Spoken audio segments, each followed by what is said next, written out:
ळमो अरिहन्ताळं ळमो सिद्धाळं ळमो आयर्याळं ळमो वच्छायाळं ळमो लोये सावणं। जय बोले वीतराग भगवान महावीर स्वामी की जय। हमने अब तक पद्म पुराण के अंतर्गत रावण के बारे में सुना, रावण ने किन किन के बीच में युद्ध हुआ उसके बारे में सुना और रावण के बारे में बहुत सारी हमने जानकारियाँ हासिल की। अब हम आगे इंद्र नामक विद्याधर के पराभव का कथन सुनते हैं। रावण मंत्रियों से एकांत में बैठकर विचार विमर्श कर रहा है और कहता है, ए मंत्रियों, ये जो मेरी पुत्री है कृतचित्रा, इसका विवाह किसके साथ कराया जाए? इंद्र को संग्राम में जीतने का निश्चय नहीं है, इसीलिए पुत्री का विवाह मंगल कार्य पहले करने योग्य है। रावण की पुत्री के विवाह की चिंता देख राजा हरिवाहन ने अपने पुत्र पास में बुलाया। रावण ने हरिवाहन के पुत्र को सुंदर एवं विनयवान देख पुत्री विवाह करने का विचार किया। रावण ने अपने मन में चिंतन किया कि हरिवाहन हमारे कीर्ति एवं गुणों से आसक्त, उनका पुत्र नीति शास्त्र में प्रवीण, गुणवान, महारूपवान, प्राणों से प्यारा, मधु नाम का पुत्र प्रशंसा योग्य है। तब रावण का मंत्री ने रावण से कहता है, हे देव, यह मधु कुमार महापराक्रमी, इनके गुण कहने में नहीं आते। इनका रूप संसार के प्राणियों के मन को हरण करने वाला है। इनका नाम मधु, सौमिष्टवादी, मकरंद से भी अति सुगंध में, इनको ऐसा सामान्य पुरुष मत जानो। अश्रों का इंद्र चमर इंद्र ने राजा मधु को महागुण रूप त्रिशूल रूप दिया। यह त्रिशूल, वह त्रिशूल रत्न शत्रुओं के मस्तक पर डालने में उसका कार्य निष्फल नहीं होगा। वह अत्यंत दैप्यमान है, वचनों से उसकी उपमा कहाँ तक कही जाए। इसीलिए हे देव, इससे पुत्री का संबंध हो जाए तो ठीक रहेगा। वह भी आपसे संबंध कर कृतार्थ हो जाएगा। जब ऐसा मंत्रियों ने कहा तब रावण ने उसको अपना जमाई बनाने का निश्चय कर लिया और दामाद योग सभी सामग्री दे दी। बड़ी विभूति से रावण ने अपनी बेटी का विवाह राजकुमार मधु से कराया। यह रावण की पुत्री साक्षात पुण्य की लक्ष्मी है, महासुंदर है, पति के मन में नेत्रों को हरने वाली है, सुगंध शरीर से युक्त है। जैसे ही राजा मधु रावण की पुत्री कृतचित्रा से विवाह करेगा, अपने आप को बड़ा प्रसन्न महसूस करेगा। हे नाथ, अश्रुरेंद्र ने मधु को किस कारण त्रिशूल रत्न दिया, वो बात आप सुने। धात की खंड द्वीप में ऐरावत क्षेत्र के सतद्वार नगर में दो मित्र थे। दोनों में बड़ा प्रेम था। एक मित्र का नाम सुमित्र, दूसरे का नाम प्रभव था।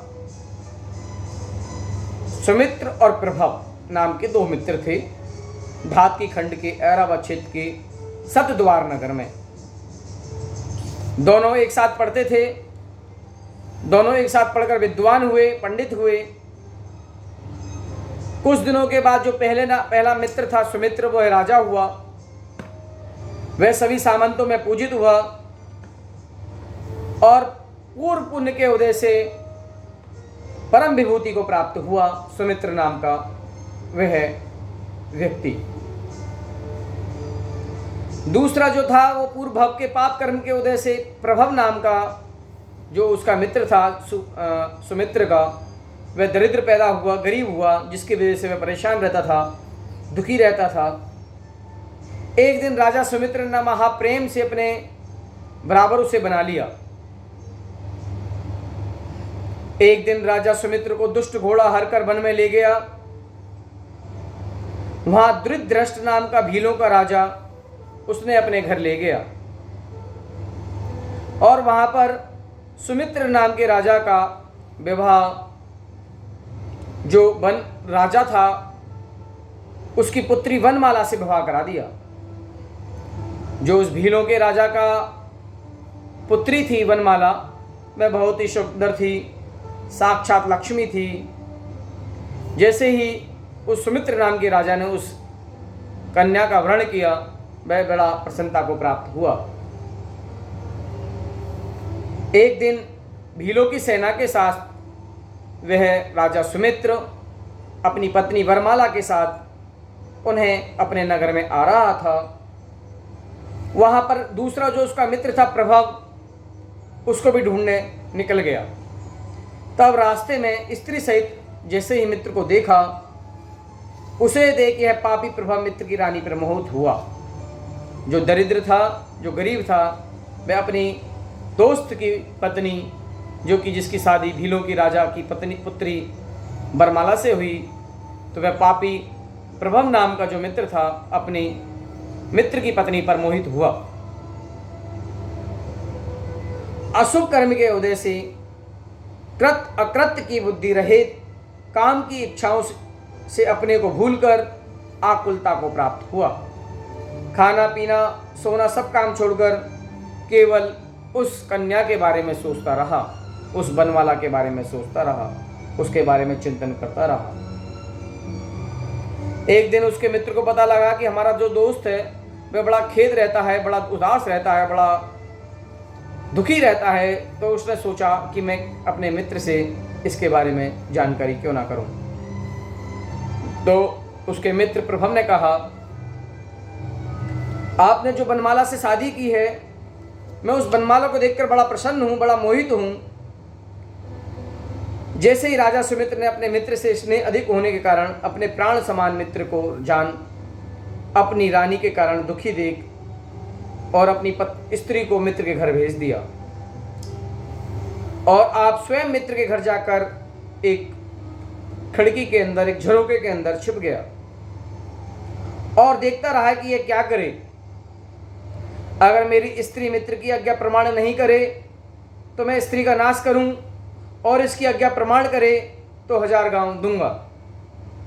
बनमाला रात्रि के समय प्रभव के पास जाकर बैठ गई। तब प्रभव ने पूछा, हे भद्र, आप कौन हैं? तब इसने विवाह पर्यंत का सभी वृत्तांत कहा।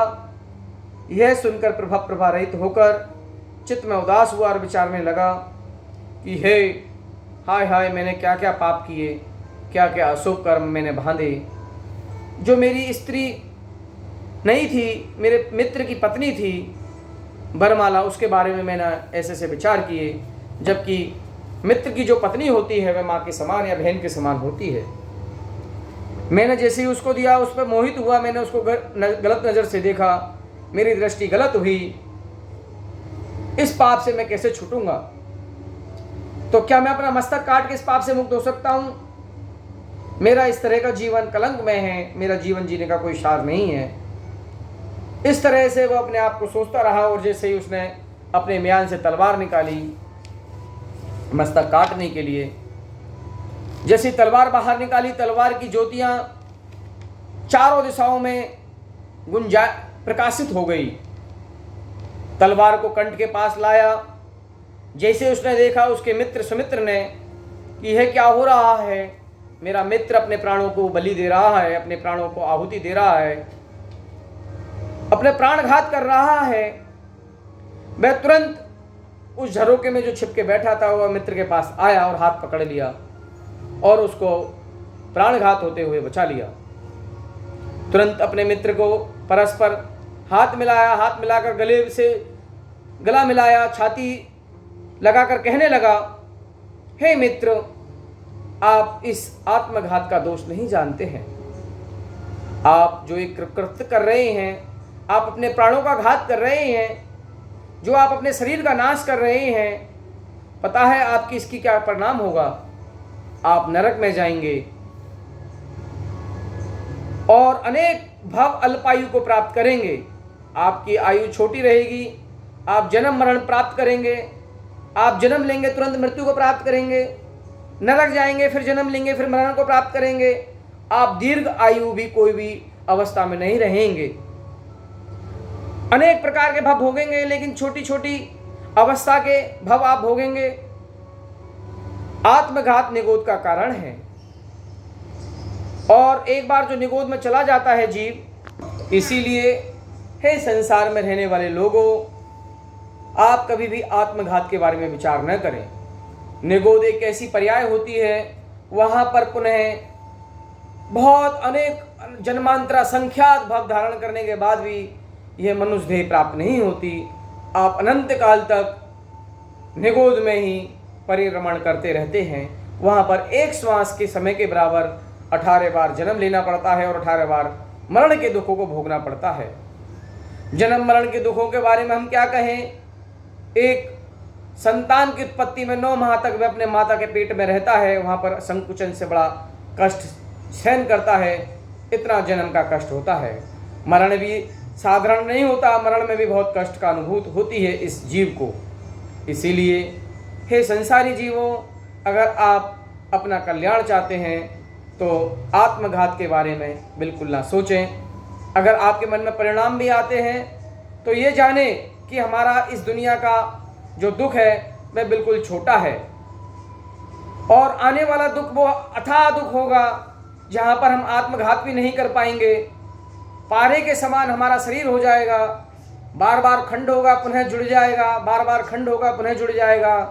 हम कितनी भी बार आत्मघात की सोचेंगे, हम अपने शरीर का नाश करने की सोचेंगे तो भी नष्ट नहीं हो पाएगा, हमें दुख भोगना पड़ेगा।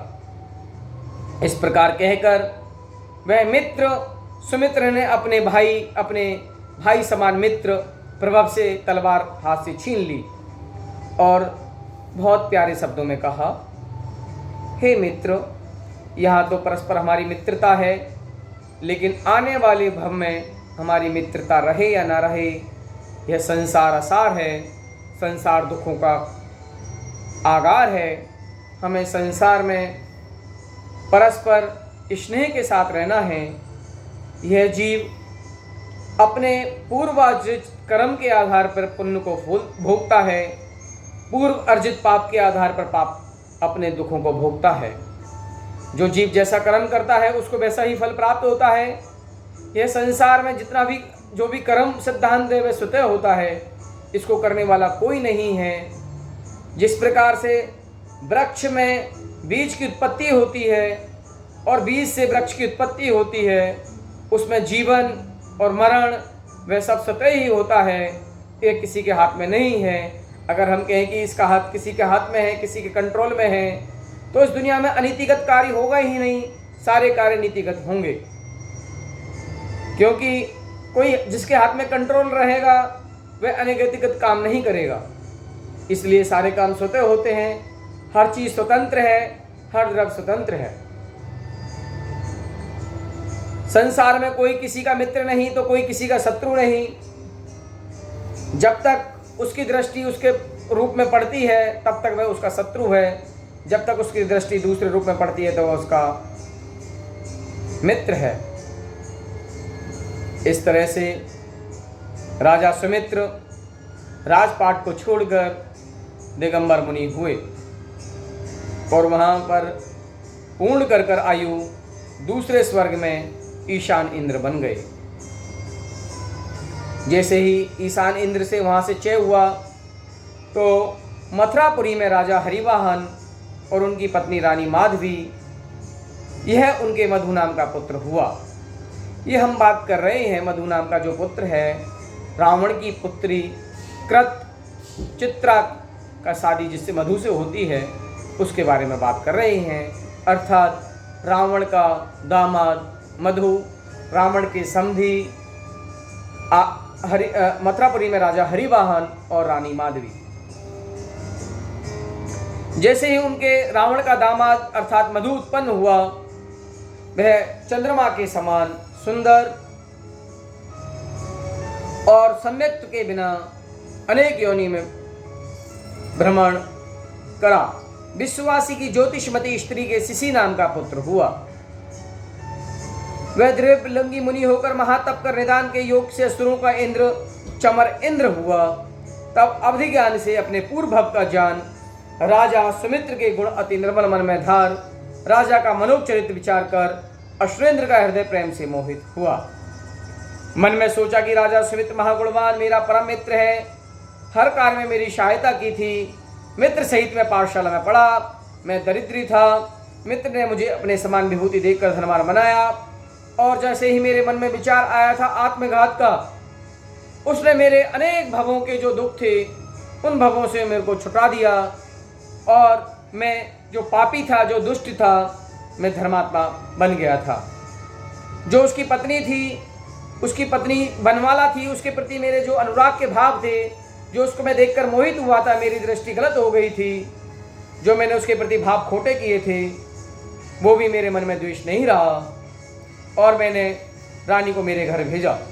मैं मित्र की स्त्री को माता समान जानता हूँ और अपना जैसे ही मैंने अपना सिर उस तलवार से काटने को तैयार हुआ और उसने मेरे प्राणों की रक्षा की और मुझे महापाप कर्म से बचाया।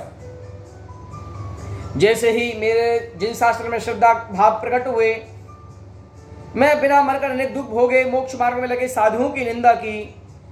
मैंने अनेक कुयोनियों में जन्म को धारण किया, वहाँ पर अनेक प्रकार के अनंत काल मेरा जन्म मरण में बीता। इस तरह से मैंने बहुत दुख सहन किए। वह मित्र मुनिवत धारण कर दूसरे स्वर्ग में इंद्र हुआ। वहाँ से निकलकर मथुरापुरी का राजा हरिवाहन का पुत्र मधुबान हुआ। मैं विश्वासी का पुत्र सिखी नाम का द्रव्यलोकी बनकर अश्वेंद्र हुआ। ऐसा विचार कर उपकार से परम प्रेम से अपने भवन से निकलकर इस मध्यलोक में आया। वहाँ पर मधुबान मित्रों से मिला, महारत्नों से उस मित्र की पूजा की। सहस्त्रांत नाम का त्रिशूल रत्न भेंट किया। मधुवाहन चमरेंद्र को देखकर बड़ा प्रसन्न हुआ। चमरेंद्र पुनः अपने स्थान पर गया। विद्या का स्वामी, हिंसों का वाहन ऐसा मधु कुमार, हरिवंश का तिलक, रावण है उसका ससुर, जिसका यह राजा मधु मथुरा में सुख से रहता है। मधु का चरित्र जो पुरुष पढ़े सुने वह मां कांति को प्राप्त कर सभी मनोरथों को सिद्ध करता है। जा वाणी के ज्ञान से सूझे लोकालोक, सो वाणी मस्तक नमो सदा दे तो डोक। हे जिनवाणी भारती तो हे जपू दिन रेन, जो तेरा शरणा गए सो पावे सुख चैन।